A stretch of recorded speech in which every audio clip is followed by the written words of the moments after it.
And by Imbo Furniture, Scandinavian and contemporary designs. Welcome back to the show, and we're going to turn our attention now to my favorite sport, at least as far as watching is concerned. I could never play it, but let me tell you something. When you watch the National Hockey League playoffs, there's no better playoff format in sports. It's intense. Mike Hartman was drafted by the Buffalo Sabres back in 1986.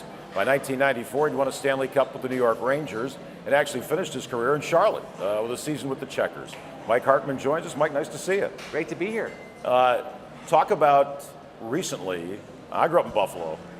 You played there to start your career. The Sabres get knocked out of the playoffs. I'm devastated. The whole town at Buffalo's got to be so depressed right now. What happened? It is very devastating. This year they finished first overall, and they were supposed to win the whole thing, or at least come close to it, or get to the Stanley Cup. And the first game they came out of the gate against Ottawa wasn't a good one at home. And why is beyond me. I mean, they should have been more ready to play that opening game. And then they played a great second game. It went into overtime. They scored with, I think, 4 seconds left. It went into overtime. I happened to be at that game because I still love Buffalo. That's the team you're usually drafted by. It's a team you end up loving, and I played with many of the players on the Sabres. But long story short, Miller played great in the nets, and a fluke from the point, shot from the point went in, and now they're down 2-0 going into Ottawa, and that's never easy in professional sports. They talk a lot about the new NHL, and they kept saying the Sabres were built, and they were for a great regular season that they had.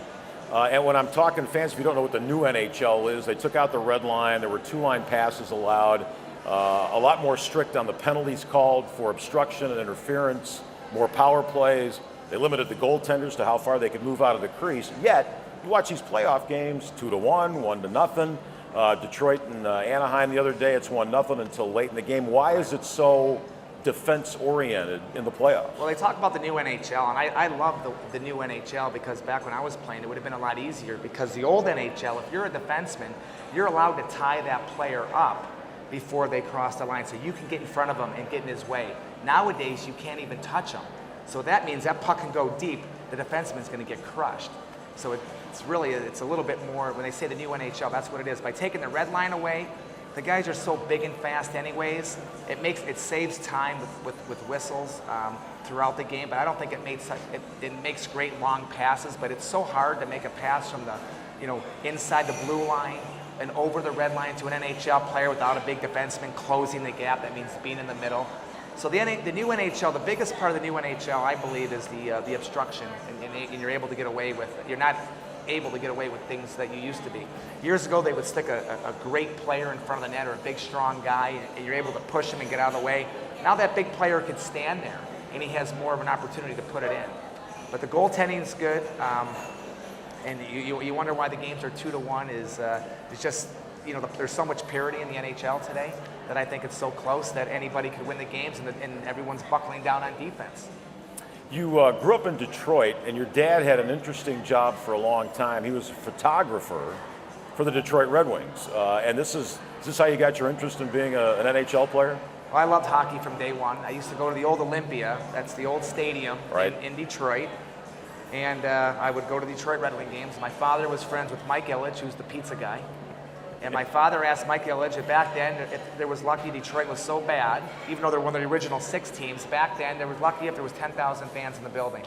So my father, who is a photographer, asked if he can go take pictures in the penalty box. The pictures came out so beautifully well that they've asked him to be the team photographer, and he ended up shooting for Sports Illustrated, did the World Series with the Detroit Tigers, shot for the Detroit Lions, and it became more of a hobby for him, but he loved to do it. And it got me involved. My dream was to play one game in the National Hockey League. I told my father, if I could just play one game out there, and ended up playing over 400 in the National Hockey League. But I just got so into it, and that's what I loved to do, and that's always what I wanted to be, was a hockey player.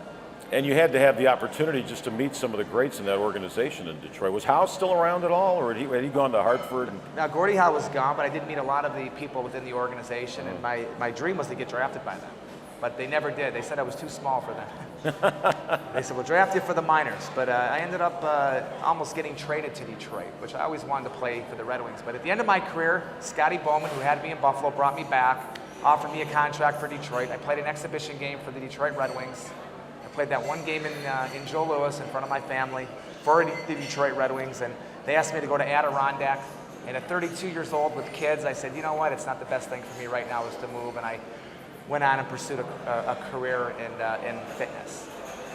1986, you're drafted, not by Detroit, but by the Buffalo Sabres, and you join an organization that had been pretty strong over the years. They had some great playoff runs, never could quite get the Stanley Cup, and Gilles Perreault, who was part of the French connection, that line they had originally with René Robert and Rick Martin, you had a chance to play with him.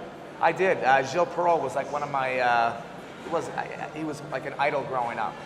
So to play next to Gilles Perreault every night was like a dream come true. And I ended up playing on his line because I think he was in his 17th season when I was in my first. And I ended up, they stuck him at the end of his career on the, I ended up playing on the fourth line that year. I was a 19-year-old just out of high school, and I made the team. I ended up playing with Gilbert Perreault, and I said to him one night, I said, Jill, I hope I'm not throwing you off. And he says, no, I'm having a hard time keeping up with you. He was being a little sarcastic, but it was great. He was such a great guy, and he's still around Buffalo. They still love him around Buffalo. Oh, yeah, he's one of the greatest ever to put on a Sabres jersey. And you played for, you mentioned Scotty Bowman, who was later with Detroit, had much success there. What's Scott Bowman like? He's a guy that would do different things. And Buffalo had an old team when I was drafted in 1986. They had guys like Wilf Paymont, Billy Height, and all these older players. Phil Russell, a couple guys didn't wear helmets. So I came into camp and I played pretty physical, and he never would give a young guy a chance. He always believed starting young guys in the minors, but I played pretty hard, and the opening exhibition game was in the odd in Buffalo, and there was an injury. And he said, he pulled me off during the practice, during the training camp. I was at the rookie camp. He said, you're going to be playing against the Washington Capitals tonight. I said, wow. So I called my father really quick. He flew down to see me play. That might have been maybe my first and maybe last game I ever played. He ended up playing me in every exhibition game. So I traveled with the team, played 9 exhibition games, and told me I'm not going back to junior. I'm going to be starting with the Buffalo Sabres, and I couldn't believe it. I think we were the oldest team in the league, and there was 2 young players. The first-round draft pick, which was Sean Anderson and myself, were left on the team. And it was great. It was a great experience to play for the winningest coach of all times. He's a mind game type guy. You know, I didn't know much about pro hockey, and you know, at first when they told me to get a place, I went out and bought a place, bought all kinds of furniture. 19 years old. He sends me down like after 2 months later. So I went in his office. I said, what do I do with all this furniture? He says, you bought furniture? What'd you buy? I said, I bought a bed. He says, what kind of bed? And he was talking about the bed for 10 minutes. He goes, I can't send you down. Go back and get dressed. I went back and got dressed the next day. They packed all my stuff. They said, we don't know what to do about this furniture, but you have to go back down to the minors. Now, you were lucky enough in 1994 to be on the New York Ranger team that won the Stanley Cup. Mark Messier, a part of that team. And I know you were you weren't a regular on the ice. In fact, you didn't even skate in the playoffs, did you? No. You know, the days in Buffalo were great. I was voted Players Player Award. The Sabres voted me the Players Player in Buffalo, and I had a reputation of just playing hard. And then I got picked up in the expansion draft by Tampa Bay after being in Winnipeg, and then the Rangers took me. And as soon as I got to New York, they said, we're going to keep you here for your job in the dressing room, and we know anytime you get in the lineup, you're going to play hard for us.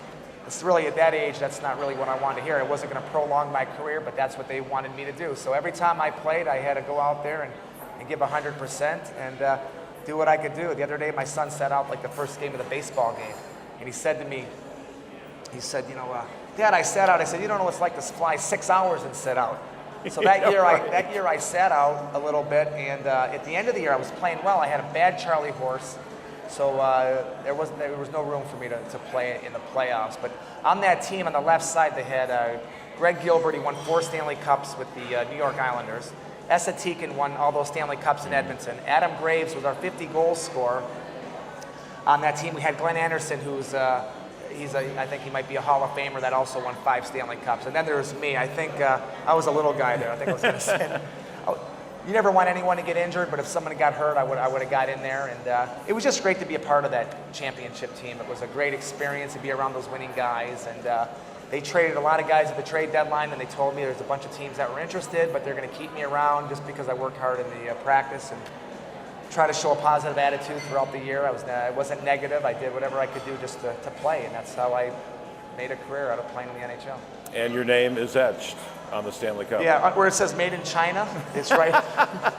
No, but it's on there, and it's great because the way my name got on the Stanley Cup, you had to play 40 games. But I got injured for those 5s, and Eddie Olchuk and my name was not on the cup. And when they put the names on the cup, they didn't put our name on initially. And the Mark Messier, who was our captain and a good friend of mine, said, "You know what? We don't want the cup. We want nothing to do with it." And our two players were not on the cup. We don't want anything. We don't want anything to have the cup at all. We're not even going to take it home. That was a big tribute to us. But that year was the lockout year. And the final decision of the lockout was Mike Hartman, who got traded from the Rangers after being one of the NHL's all-time leading goal scorers. He said, "We'll finalize the final agreement with was to get our names on the Stanley Cup." He went to bat for us as well, and he got traded to the Toronto Maple Leafs from New York, and he did that for us. So I always say some of these hockey guys, I look back and I haven't met so many great people in the game, and I miss that nowadays. That's a great story. So now, how do you end up in Charlotte? And you're calling Charlotte home, and you've got a business now. Tell us about that. Well, I ended up, there was family members here in Charlotte, and at the time Detroit was where I was going to be, and that wasn't going to work. And I wanted to settle my kids down, and I didn't come here to play hockey. I came to get away from hockey. And the Charlotte Checkers asked me to be a player assistant coach living here, and I was kind of figuring out what I was going to do. I had my degree in marketing. I went back to college, got my degree over the years. Try to figure out what you're going to do. You almost go through a little identity crisis. Okay, what's going to be? And I got involved with fitness, and I own a fitness company called Better Life Training, and we have several people. They're like family to us. My wife and I, Patty, who we own it together, and we train people at our training center. And I'm also a consultant to one of the fastest-growing fitness franchises in America called 123 Fit, a great group. They're the former owners of Quiznos. So I'm involved with them as well. And my wife and I stay busy. We have the kids at home, and we're just plugging away. And the business is located where? The business is inside the Jewish Community Center on Providence Road, is where that is. And the 123 Fits are starting to pop up all over Charlotte. You'll start seeing them more and more. It's like another franchise type business that's out there, fitness franchise. All right. Mike, great meeting you, great seeing you, and maybe next year for the Sabres, huh? We hope so. Mike Hartman with us here on Sports Night. Our show comes to an end. Thanks for being with us. We'll see you again next time. Sports Night at South End Brewery is brought to you by South End Brewery and Smokehouse, offering fine cuisine, custom crafted beers, and the #1 microbrewery in the South. And by Imbo Furniture, Scandinavian and contemporary design. Treasured Events of Charlotte, Ansel Brown, Charlotte Health and Fitness Magazine. Guests of Sports Night receive Godiva chocolates from Godiva Chocolatiers in South Park Mall in Charlotte.